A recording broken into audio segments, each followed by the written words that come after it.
Ciao a tutti, sono Luca di Laboratorio 00 e oggi andremo a restaurare insieme questa Jordan 4. Per prima cosa andiamo a fare un lavaggio con questa schiuma per togliere tutto lo sporco superficiale.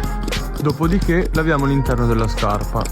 Tutte le parti in gomma col tempo si sono ingiallite per via dell'ossidazione e noi le andremo a sbiancare. Stessa cosa per la midsole, andiamo ad applicare questo prodotto su tutta la parte ingiallita.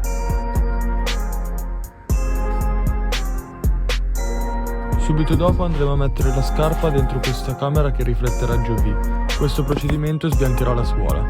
E per finire andremo a rifare tutto il colore alla tomaia. Ecco qui il risultato finale. Dimmi cosa ne pensi nei commenti e seguimi per vedere tutti i miei lavori. Noi ci vediamo al prossimo video. Ciao!